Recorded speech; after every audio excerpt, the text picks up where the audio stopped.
Chubby so what I'm at an Arcanis Wacom, Macanchines and I read about admin Moshita, Tugania to Mui admin Madon Tia, Diamond side room by Yona Canon Pit Pram and Arcania. Real Lucho Kaka or Died about Nanta, Macam Prev here and by Paropiti Ripka to Moon and Clear Brom and Jang out in Sing Nankuman and Nanta became on Nanta go by Pat decide to Moon and Lucho, that way Lucho and only yet have peace and later born Nanta, I got hot band type by Dome and I got hot band no day. The Blue John got tap Nanta, no pay that by Dome bonding band load your up and jet and then got a line gate die. One day young Nano Nantaแต่ปะได้ใช้โปรทาเกเลนเชื่อแต่เลยการรีบแกมาดองตีได้ตัวใบจิเกสลังลูจอก็ได้ลูจอจ้องเหมือนเจ้าไอ้นันจ้าบันดังทาเกเปิดเจสลังนันจ้าได้สมอตรังเปิดประกาศแม้จีวันบอกเกคือหนึ่งประโกลอ้อยนันจ้าเติมลูจอก็หนอมนันจ้าจะมองขังกล้าก็หนอบอกเกคือหนึ่งใบส้มนันจ้านั่งรีบการได้จุปูโมเกไอ้หนึ่งใบเนี่ยดัดเตยนั่นตัวจิตสะใส่ไอ้ปุเกนันจ้านั่นแต่เริงรู้นึกขึ้นน้ำกาปะได้ใช้จมูกหนึ่งลูจอโปรทานลูจอก็เป็นกูดังหายเติมเกนั่งก็ดอกกับเพลิงใจไปจะแก้ระบอลูจอจ้องแต่การลูจอตายมาดองลูจอนั่นเกกับจัดเสื่องตีฐานนันจ้านั่งมันใจไกลๆเพลิงได้จำเกนั่งช่วยเปลี่ยนบ้านแต่ให้เก็บบ้านได้ขังเลยปุ้งมีไอคือมีสต๊อปการจะจานทะเลแมวลูกจงกับแทกเคยอัดอัปบะในขนมกาบานโนเต้ให้ก้อมันปะในขนมกาสลังเกโดยขี้เนี่ยใหญ่ปันดังหายนันจ้าเกหลังจัดต้นเติมลูกจวนะกับบ้านเท้านันจ้าเนเปนูให้สต๊อปการได้กับปุ้งกับทะเลแมวยังประดันขี้เนี่ยนี่กับเปิดเติมเหมือนทะเลจูปิดาแมวโนเต้คืออาวันนั่นกับปุ้งแต่บ้านมาปิดเลยซ่าให้ได้นันจ้านั่นตัวสกอร์ในกระเดสลังระบาลูกจวพร้อมเรียบการจมูกหนึ่งขี้เนี่ยให้นู้ลูกจวตราทเวอร์มวยคือหมอประดับเปียจมูกหนึ่งเย็นนี้เติมเกนั่งบ้านมาซ่อมลงมาจ่าเทียนั่งทเวอร์แกประดับเปียจมูกหนึ่งโกสไรระบาก้อนก็เปิดใต้ลงมาจ่าเทียก้อนคือจีปกมันเนี่ยก้อนมันยังทเวอร์เอาเกตอยู่โกสไรระบาก้อนตราอับเอาโนก้อนกับทาเรื่องจ่านั่งก็เอาเกตกูโนเต้ลูกจวตราเรียบการจมูกหนึ่งโกสไรระบาก้อนสันไทยหือปะปนจงนั่งจำเกตกูตามกรอยเตียลูกจวมันโยโปรโนเต้ขนมมวยจีวัดเกนี่ก็โยปะปนตามมันเนี่ยกดปนเนาะเติมลงมาจ่าเทียก้อนในใหญ่แบบด่าสัมเปียแต่การลูกจวท่าบ่ายจองโยนี้คือไอ้งั้นตราจะใจปีกรมระบาก้อนเมียนไอ้ลูกจวนั่งเกยกับมัดตะวันแต่ไม่ต้องเกยท่าใจปีกรมกับบานได้แต่ฉบับตำรวจได้ตราจะใจปีกรมชินลองนี้คือเหมือนไงสโรโนเต้คือโมหนึ่งทเวอร์กาจะใจงั้นตราจะคลูนไอ้ใบกับบ้านสลับหรือมวยกับรัวนั่งสไลเลอร์โจวิสนาระบาคลูนไอ้ปนนอกฉบับมวยนั่งคือบ้านจ้าตั้งปีบังการกรมชินลองนั่งเมามาแล้วเนี่ยนาเกยก็มันไอ้จำตัวบ้านได้เพราะสันจิมินเนี่ยเห็นจำตัวแต่มันเนี่ยคือลงมาจ่าที่นั่งสำหรับเนี่ยนั่งเจ้าเพลียมลูกโจเกยเหมือนคลายสลับเอาไว้ไล่รู้จักว่าระบาเกยบ้านปะโกแต่อ่อยนานจ้าไงเติมลูกโจนั่งก็โยกับบอลนั่งจะคลูนไอ้จำนวนปีดองเซอร์ซับเซอร์รัวแต่ห้าวมวยกับบอลจงกรายนั่งนานจ้าเกยสมจะคลูนไอ้จำนวนไว้โปรแทนเรื่องนี้กับบ้านการล่างได้ซาแต่เกยได้โดยเฉพาะประตูปีเตอร์ใบกับบอลให้ลงมาจ่าที่นั่งก็กลับได้ตำแหน่งตำแหน่งจมูกดังลูกโจก็คอมเมนต์เอาไว้แต่โตในขนมกรมชินลองระบากอติดได้รุ่ยแมวนานจ้าก็ไปหยับนอมลูกโจนั่งมาแกมันตีแป๊บปันใต้กับปงหัดทวดำนาตามพลักใบจิลาระบาปูเกยนั่งก็เตอร์ระบองตีใบเสียพลักแม่รู้ก่อนนั่งงานบานดังแทนลูกโจนั่งกับปงแต่มีระบุให้กับจันปีกรมตีรอหึงไอ้ก้อนมันมาจุดแดงบัญชีจมูกดังลูกโจ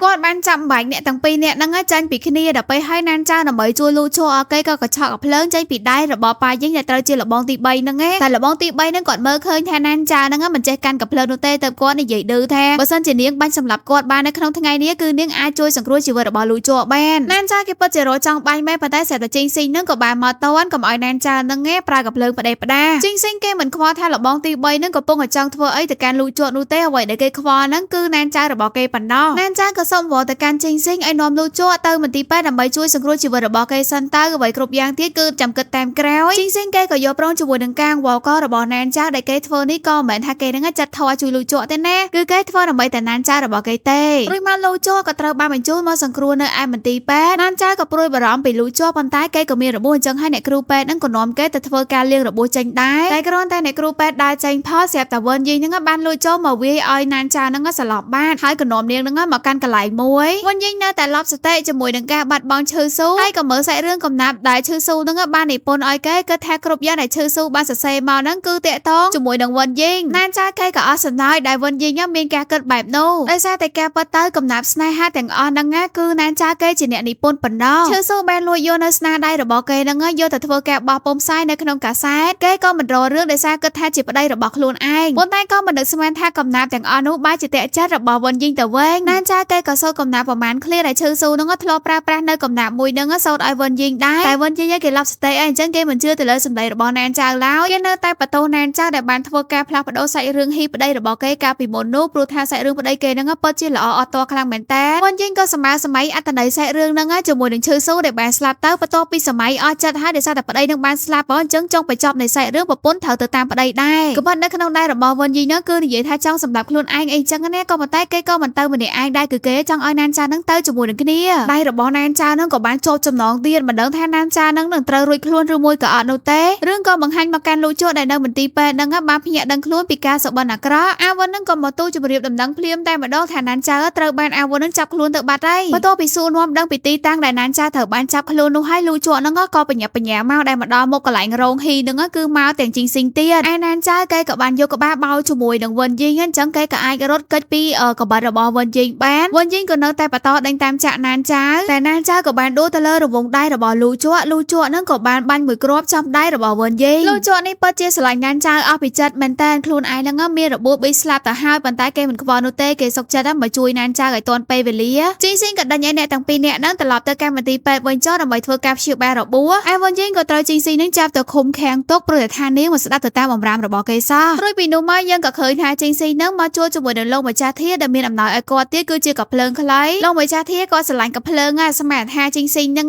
ងមានចេតនាល្អនៅក្នុងការជូនជាអំណោយកាភ្លើងមកឲ្យគាត់ហើយការប៉ះតើជីស៊ីងនឹងកំពុងតែចោទប្រកាន់ទៅកាន់លោកម្ចាស់ធាថានេះគឺជាកាភ្លើងខ្លីដែលគ្រួសាររបស់លោកម្ចាស់ធានឹងធ្វើការជួញដូរព្រោះថាគ្រួសាររបស់គេនឹងបានទទួលនៅកាភ្លើងមួយនេះកាលពី2ខែមុនលោកម្ចាស់ធាភ័យខ្លួនមិនស្ទើរនោះទេនៅពេលដែលជីស៊ីងបានធ្វើការភ្ជុំកាភ្លើងមកកាន់គាត់ប៉ុន្តែកាភ្លើងនឹងគឺវាមានគ្រាប់ទេក៏ហើយលោកម្ចាស់ធានឹងគាត់ក៏និយាយថាជីស៊ីងអាចនឹងមានការយកច្រឡំអីគឺពួកគេនិយាយគ្នាសិនទៅព្រោះថាកោការនៅក្នុងក្រុមឈិនឡុងរបស់គាត់ហ្នឹងគឺមិនរកស៊ីជួញដូរមនុស្សស្រីមិនរកស៊ីជួញដូរកាភ្លើងហើយក៏មិនរកស៊ីធ្វើការជួញដូរគ្រឿងញៀនអីដែរហើយជីស៊ីងនោះគេក៏ស្រាប់តែមានផលតាំងមួយនៅក្នុងការជួញដូរកាភ្លើងទោះបីជាក្រុមឈិនឡុងនឹងមិនធ្វើប៉ុន្តែគឺលោកម្ចាស់ធាអាចនឹងធ្វើរឿងដែលធ្វើការជួញដូរកាភ្លើងនេះបើសិនជាជីស៊ីងធ្វើការផ្សព្វផ្សាយទៅក្រុមឈិនឡុងក៏នឹងចាប់ដូចគ្នាទៅលោកម្ចាស់ធាគាត់សុំពេលដើម្បីធ្វើការដោះស្រាយសិនយើងមកមើលគូស្នេហ៍ដែលផ្អែមល្ហែមរបស់យើងវិញលូជក់ហ្នឹងគេដឹងខ្លួនមកដោយមានណានចាកំពុងតែគេងនៅក្បែរគេតែណានចាមិនទាន់ដឹងខ្លួនអញ្ចឹងគេក៏ចេញមកខាងក្រៅធ្វើការសមដើម្បីសុំណានចានឹងរៀបការប៉ុន្តែការសមនេះដូចជាសមមិនត្រូវមាត់សោះគេក៏នឹកថាបើសិនជាអាវិននៅក្បែរគេច្បាស់ជាល្អហើយពេលហ្នឹងស្រាប់តែអាវិនហ្នឹងក៏បង្ហាញខ្លួនមកដោយអាវិនកំពុងតែត្រូវមនុស្សរបស់លោកម្ចាស់ធាហ្នឹងភ្ជុំក្បាលរបស់គេហើយលោកម្ចាស់ធាហ្នឹងចង់ជួជាមួយនឹងលូជក់ក៏ដើរសម្ដៅទៅកាន់អាវិនម្ដងបន្តិចដោយមិនបានចាប់អារម្មណ៍ហ្នឹងក៏ត្រូវមនុស្សរបស់លោកម្ចាស់ធាហ្នឹងវាយឲ្យគេស្លាប់បាត់ហើយណានចាក៏ទៅតែដឹងខ្លួនមកដោយមិនឃើញលូជក់នៅក្បែរខ្លួនរបស់គេនោះទេជីស៊ីងហ្នឹងក៏មករកណានចាដែលប្រាប់តែកាន់ណានចាថាបន្តិចទៀតគេនឹងចាក់ចេញពីក្រុងនេះហើយគេបារម្ភថាអត់មានអ្នកមើលថែណានចាហ្នឹងក៏និយាយថាកុំបារម្ភអីលូជក់អាចមើលថែគេបានព្រោះថាលូជក់ចេញពីក្រុមឈិនឡុងហើយតែជីស៊ីងគេក៏ធ្វើជានិយាយការពិតថានៅពេលនេះកំពុងតែមានរឿងដែលលូជក់ហ្នឹងធ្វើការលក់នៅកាភ្លើងคล้ายៗអញ្ចឹងអ្នកទាំងអស់គ្នាមិនហ្នឹងគឺតេតតជាមួយនឹងកាភ្លើងคล้ายៗនោះទេការជួញដូរនៅកាភ្លើងคล้ายៗនេះគឺខុសជាមួយនឹងច្បាប់នៅក្នុងក្រុមឈិនឡុងបើសិនជាលូជក់ត្រូវបានក្រុមឈិនឡុងចាប់បានគឺពួកគេនឹងប្រហារជីវិតលូជក់ចោលហើយលូជក់ក៏កំពុងតែត្រូវបានគេចាប់ដាក់ចូលទៅក្នុងទ្រុងអាវិនគេក៏បានសុំតទៅកាន់លូជក់ហើយគេមិនអាចជួយលូជក់បានព្រោះអ្នកទាំងអស់នោះបានយកអាយុជីវិតគ្រួសាររបស់គេមកគំរាមលូជក់មិនបានស្ដីបន្ទោសឲ្យអាវិនទេគេក៏មានតែពឹងពេឲ្យអាវិនយកអញ្ជៀននឹងយកទៅបកគោលឲ្យមនុស្សជាទីស្រឡាញ់របស់គេនឹងមើលថែនាងឲ្យបានល្អរួចហើយក៏ដេញឲ្យអាវិននឹងបញ្ញាប់ទៅ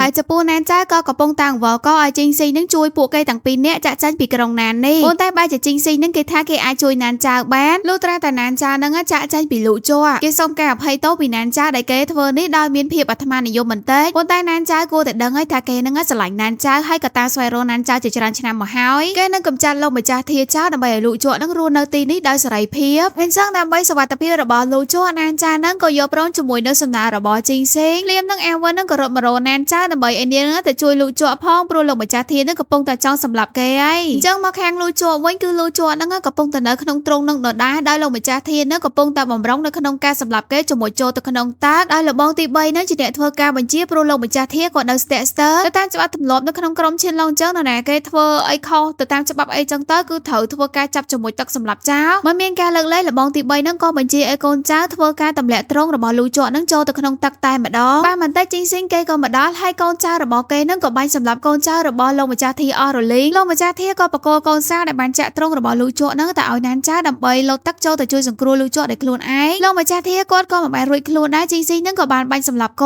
ត់ណានចាយើងនឹងគេក៏បានមកដល់ទ្រង់របស់លូជក់ឲ្យក៏ធ្វើការចាក់ចូលទៅប៉ុន្តែលូជក់ក៏បានស្លាប់បានអញ្ចឹងគេក៏បានថាបលូជក់ដើម្បីជួយបញ្ចូលអុកស៊ីសែនឲ្យគ្នាអីចឹងណារួចពីនោះមកយើងក៏ឃើញថាលូជក់ហ្នឹងគេក៏ដឹងខ្លួនមកដែលមានណានចាហ្នឹងនៅក្បែរខ្លួនរបស់គេពិតជាសប្បាយចិត្តខ្លាំងមែនតើដោយមានការសន្យាជាមួយនឹងគ្នាទៀតនោះណានចាហ្នឹងគេក៏ទីរកចិញ្ចៀនរបស់គេនៅឯណាឲ្យលូជក់ហ្នឹងពេលឲ្យគេមកដល់ពាក់ចូលដៃហើយទៅបានដឹងថានេះគ្រាន់តែជាសបិនរបស់លូជក់ប៉ុណ្ណោះលូជក់បានដឹងខ្លួនមកមែនតើហ្នឹងគេក៏ស្រែកសួររណានចាតែអាវិនចេះតែប្រឡប់និយាយរឿងផ្សេងតោះតែលូជក់ស សម្លុតសួរខ្លាំងមែនតែនទៅអាវុននិយាយកែពិតថាណានចៅដើម្បីទៅជួយលូជក់ចេញពីទឹកទន្លេនោះនាងបានបាត់បង់ជីវិតរបស់ខ្លួនឯងបាត់ទៅហើយព្រោះអីទឹកទន្លេវាហូរខ្លាំងពេកលូជក់ដំបូងគេមិនអាចទទួលយកកែពិតដែលត្រូវបាត់បង់ណានចៅអញ្ចឹងទេប៉ុន្តែក្រោយពីការឈឺចាប់ដល់គេក៏សន្យាជាមួយនឹងខ្លួនឯងថាមិនឲ្យណានចៅស្លាប់ទៅដោយអាសាបងនោះទេគេនឹងសងសឹកឲ្យនាងអ្នកណាដែលធ្វើឲ្យនាងនឹងត្រូវបាត់បង់ជីវិតបែបនេះពេលវេលាកន្លងផុតទៅមួយរយៈលូជក់នឹងគេក៏បានបង្កើតក្រុម Mafia របស់គេមួយក្រុមដែរដែលមានឥទ្ធិពលនៅក្នុងក្រុងនេះខ្លាំងមែនតើលូជក់គេថែមទាំងបានរៀបចំនៅពិធីរៀបការមួយទៀតដែលអ្នកគ្រប់គ្នានឹងមិនបានដឹងថាកូនកំមុំនឹងជាអ្នកណានោះទេហើយការលាក់បាំងនឹងលូជក់គេរៀបការជាមួយនឹងរូបថតរបស់ណានចៅទោះបីជាដឹងថាណានចៅនឹង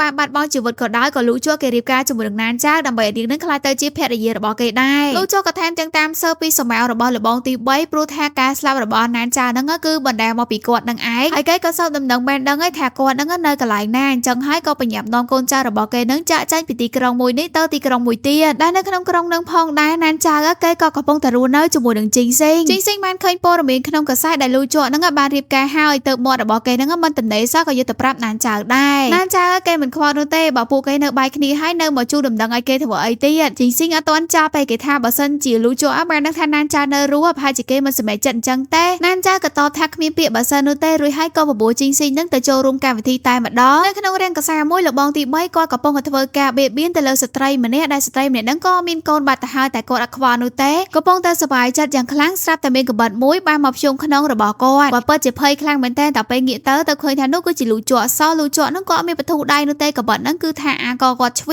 បន្ទាប់ពីបានសងសឹកឲ្យណានចៅហើយលូជក់ក៏ថាចាក់ចេញពីរានកាសានោះប៉ុន្តែបែរជាមកប្រទះជាមួយនឹងវងមនុស្សក៏ងាកមើលទៅបានឃើញថានោះគឺជាណានចៅរបស់គេតែតើលូជក់ឃើញណានចៅហើយឡើងរន្ធត់តែម្ដងព្រោះថាឥឡូវហ្នឹងជីងស៊ីងគេកំពុងតែធ្វើការសុំណានចៅនឹងរៀបការគេឡើងលួចរៀបចំពិធី surprise ដើម្បីសុំណានចៅរៀបការតែម្ដងណាព្រោះដឹងថាលូជក់ហ្នឹងបានរៀបការប្រពន្ធដែរណានចៅមិនតបានយកប្រងជាមួយនឹងជីងស៊ីងហើយលូជក់ហ្នឹងក៏មិនបានទៅអុកឡុកអ្នកទាំងពីរនាក់ហ្នឹងដែរដល់ពេលដែលណានចៅចូលទៅដល់ក្នុងឡានលូជក់ហ្នឹងគេក៏លួចចូលទៅក្នុងឡាននោះជាមួយដែរហើយក៏ចាប់នាងហ្នឹងមកកាន់កន្លែងរបស់គេណានចៅគេក៏បន្ទិញបន្ទងឲ្យលូជក់ហ្នឹងស្រាយចំណងគេទៅព្រោះគេឈឺខ្លាំងណាស់តែលូជក់ហ្នឹងគេក៏ថាចំណងប៉ុណ្ណឹងគឺឈឺមិនស្មើនឹងគេមានការយកច្រឡំថាណានចៅហ្នឹងត្រូវបានស្លាប់ដោយសារតែជួយជីវិតរបស់គេនោះទេគឺគេឈឺច្រើនជាងនឹងខ្លាំងមែនតើណានចៅគេក៏ធ្វើធម្មតាដែលឲ្យលូជក់ហ្នឹងស្រាយចំណងគេមកព្រោះគេគ្មានជំពាក់អីលូជក់ទេអញ្ចឹងលូជក់ហ្នឹងក៏សួរថាណានចៅហ្នឹងជំពាក់ជីងស៊ីងមែនទើបណានចៅហ្នឹងក៏ឆ្លើយតបថាត្រូវហើយគេជំពាក់ជីងស៊ីងហើយគេក៏នឹងរៀបការជាមួយនឹងជីងស៊ីងដែរលូជក់ហ្នឹងក៏ជំពាក់គេដូចគ្នាតោះហើយមានអីលូជក់ហ្នឹងគេឡើងឌឺដើម្បីសងតែការណានចៅគេសងយប់ហ្នឹងតែម្ដងដោយចាប់ណានចៅហ្នឹងថោបតែក៏ថោបមិនបានប្រមាណដែរព្រោះណានចៅហ្នឹងបានខាំប្របីមាត់របស់គេហើយនាងក៏បានថាពួកគេក៏បានរៀបការហើយអញ្ចឹងពួកគេគឺមិនត្រូវធ្វើការក្បត់ដៃគូរបស់ពួកគេឡើយលូជក់ក៏តបថាណានចៅមិនទៅតែស្គាល់គេថ្ងៃដំបូងនោះទេស្គាល់ពីចរិតរបស់គេនិយាយបដាហ្នឹងលូជក់ហ្នឹងក៏ដោះសម្លៀកបំពាក់បដាលូជក់នេះក៏មានតែខ្វល់អីនោះទេគឺថាប្រព្រឹត្តបទល្មើសជាមួយនឹងគ្នាតែម្ដងទៅគេក៏ចាប់បីណានចៅហ្នឹងទៅទម្លាក់ចូលក្នុងទឹកអាងស្របពេលដែលជីងស៊ីងនេះគេក៏បានឲ្យកូនចៅតាមស្វែងរកណានចៅប៉ុន្តែរកមិនឃើញតម្រុយរបស់នាងសោះតែក៏បានដឹងថាមានក្រុមអ្នកជំនួយមួយក្រុមហ្នឹងចូលមកកាន់ទីក្រុងរបស់ពួកគេអញ្ចឹងជីងស៊ីងហ្នឹងក៏ឲ្យកូនចៅនាំផ្លូវទៅជួបពួកអ្នកទាំងអស់នោះទៅលូជក់បន្ទាប់ពីទម្លាក់ណានចៅចូលទៅក្នុងទឹកហើយគេក៏ថាគេលែងខ្វល់អីទាំងអស់ទោះបីជាណានចៅហ្នឹងបដិសេធអីគឺគេដឹងតែធ្វើទៅតាមចិត្តដែលគេចង់ប៉ុណ្ណោះអញ្ចឹងហើយគេក៏បានចាប់ណានចៅហ្នឹងថាបគ្រប់ទីកន្លែងតែម្ដងហើយណានចៅហ្នឹងក៏រើឡើងពេញហ្នឹងគេនៅមិនស្ងៀមនោះទេព្រោះគេមិនចង់ផងហ្នឹងអញ្ចឹងលូជក់ហ្នឹងគេឃើញថាណានចៅហ្នឹងដូចចង់វាយគេខ្លាំងណាស់ក៏ស្រែកចំណងហ្នឹងឲ្យណានចៅវាយតាមចិត្តណានចៅហ្នឹងក៏ទះកាភ្លៀងផងអីផងវាយដើមទ្រូងរបស់លូជក់ទៅអស់ចិត្តទៅមានអីថាបគ្នាដែរហើយខាងស្រីហ្នឹងក៏លែងរើបំរាស់ដូចមុនដែរគឺថាស្ម័គ្រចិត្តតែម្ដងណាតែក៏មិនបានយូរដែរព្រោះថាជីងស៊ីងគេក៏បានមកដល់ខាងក្រៅបាត់ហើយកូនចៅរបស់លូជក់ហ្នឹងទប់ទល់មិនឈ្នះនោះទេព្រោះជីងស៊ីងគេមានកំភ្លើងលើជីងស៊ីងក៏ទម្លាយទ្វារចូលមកឃើញថាលូជក់ហ្នឹងគេក៏ដើរចេញពីកន្លែងអាងងូចទឹកនោះហើយអាងមួយហ្នឹងគឺវាមានវាំងណូតបាំងអីអញ្ចឹងណាលូជក់ហ្នឹងគេក៏អត់មានខ្លាចជីងស៊ីងទេគេក៏ឲ្យជីងស៊ីងអញ្ជើញមើលទៅថាតើនរណាគេដែលនៅក្នុងនោះណានចៅដែលកំពុងតែត្រាំនៅក្នុងអាងទឹកហ្នឹងគេឡើងភ័យតែម្ដងចាំមើលថាជីងស៊ីងនឹងបើកវាំងណូតទៅឃើញគេឬមួយក៏អត់ដល់ហើយដាច់ចកេះផងតែម្ដងអ្នកដែលកំពុងនៅត្រាំទឹកឡៃហ្នឹងគឺជំនួសដោយអាវិនសោះអញ្ចឹងជីងស៊ីងចាប់កំហុសរបស់លូជក់អត់បានទេហើយក៏ត្រូវចាក់ចែងទាំងអាម៉ាស់មុខទៀតបន្ទាប់មកទៅលូជក់ហ្នឹងគេនាំណានចៅមកបន្ទប់សម្រាប់ហើយក៏ប្រាប់ទៅកាន់ណានចៅថាកាលណាដែលគេនៅមានជីវិតគេមិនអនុញ្ញាតឲ្យនាងនឹងទៅរៀបការជាមួយជីងស៊ីងទេលុះដល់ថ្ងៃបន្ទាប់មកទៅណានចៅហ្នឹងគេក៏មករកជីងស៊ីងវិញទាំងដែលជីងស៊ីងនេះកំពុងតែកើតចិត្តសង្ស័យទៅកាន់ណានចៅទៅគេហ្នឹងក៏ដេញដោលសួរនោះហើយដៃរបស់ណានចៅមានរំបងចឹងហើយណានចៅហ្នឹងក៏ឆ្លើយតបថាដៃរបស់គេត្រូវរបួសការប្រយុទ្ធវិញទៅគេហ្នឹងទៅមន្ទីរពេទ្យហើយក៏បានគេងលក់នៅទីនោះតែមិនទាន់អស់ការសង្ស័យទៅជីងស៊ីងហ្នឹងក៏សួរបន្តទៀតហើយហុងទៅនៅឯណាមិនក៏មិននៅជាមួយនឹងនាងណានចៅហ្នឹងក៏កុហក ហករៀង3បើបន្តិចថាគេបានឲ្យហុងទៅនឹងទៅកាន់ទីក្រុងជាងដើម្បីប្រមូលរបស់ឲ្យគេប៉ុណ្ណោះរួចមកហើយនោះជីងស៊ីនឹងក៏បានដេញដោលសួរនាំបន្តទៀតថាតាណានចានឹងគឺនឹងយកព្រមរៀបការជាមួយនឹងគេឬមួយក៏អត់ព្រោះថាមិនតបានស្ដាប់ចម្លើយណានចាក៏ឆ្លើយតបបែបមិនបដិសេធជាមួយនឹងជីងស៊ីក៏ថាតាមការសម្រេចចិត្តរបស់ជីងស៊ីទៅចោលទៅធ្វើឲ្យជីងស៊ីពិតជាសប្បាយចិត្តខ្លាំងមែនតើហើយយ៉ាងណាជីងស៊ីនៅតែមានការសង្ស័យដែលឲ្យកូនចៅរបស់គេនឹងទៅស៊ើបមើលថាតើណានចានឹងបានទៅមន្ទីរពេទ្យឬមួយក៏អត់ការពីយប់មិញនោះហើយចម្លើយនោះណានចាពិតជាបានទៅមែនប៉ុន្តែនៅតែមិនអស់ចិត្តដដែលគឺត្រូវតែទៅស៊ើបពីហុងទៅទៀតថាតើនាងនៅឯណាពេលនេះបន្ទាប់ពីនឹងមកជីងស៊ីគេក៏នាំណានចាទៅជួបជាមួយនឹងបារម្ភម្នាក់ដែលត្រូវជាឪពុកធម៌របស់គេគាត់មានឈ្មោះថាឆឹងឈីងភីងអញ្ចឹងអេដមីនហៅថាលោកម្ចាស់ឆឹងទៅចោះគាត់ក៏ជាអ្នកមានជាងគេនៅក្នុងទីក្រុងមួយនេះណានចាក៏ទិញនំមួយប្រភេទដែលវាតាក់ទងជាមួយនឹងទីកន្លែងដែលលោកម្ចាស់ឆឹងនឹងចូលចិត្តហើយការពិតនឹងទីកន្លែងដែលគាត់ចូលចិត្តហ្នឹងគឺជាដើមទឹកដីកំណើតរបស់ប្រពន្ធគាត់ដែលបានចែកឋានទៅសោះប៉ុន្តែយ៉ាងណានោះក៏អត់មានបានបន្តណានចានោះទេមានតែសរសើរណានចាដែលធ្វើឲ្យគាត់ហ្នឹងបាននឹកឃើញនៅរឿងកាលពីមុនហើយក៏និយាយចុះសម្រងគ្នាអីចឹងទៅជីងស៊ីក៏ណែនាំឲ្យណានចាធ្វើការហៅលោកម្ចាស់ឆឹងហ្នឹងថាឪពុកធម៌ដូចគេដែរព្រោះពួកគេជាផ្សារសាច់ផ្សារឈាមគ្នាហើយណានចាគេក៏ព្រមហៅលោកម្ចាស់ឆឹងហ្នឹងថាជាឪពុកធម៌ហើយគាត់ក៏ប្រាប់ថាថ្ងៃហ្នឹងគាត់មានភ្ញៀវពិសេសហ្នឹងណែនាំឲ្យអ្នកទាំងពីរនាក់ហ្នឹងបានស្គាល់ដែរឯជីងស៊ីហ្នឹងគេក៏ដេញឲ្យណានចាហ្នឹងទៅរងចាំគេនៅឯទីធ្លាខាងក្រៅសិនទៅចុះដោយសារតែគេហ្នឹងក៏មានរឿងនិយាយគ្នាជាមួយនឹងឪពុកធម៌របស់គេហើយចំពោះសាររឿងរបស់យើងវិញក៏បានស្លេះនៅត្រង់នេះហើយអញ្ចឹងចាំជួបគ្នាជាមួយ admin ម្ដងទៀតនៅក្នុងភាគក្រោយទាំងអស់គ្នាអរគុណច្រើនជម្រាបលាបាយបាយ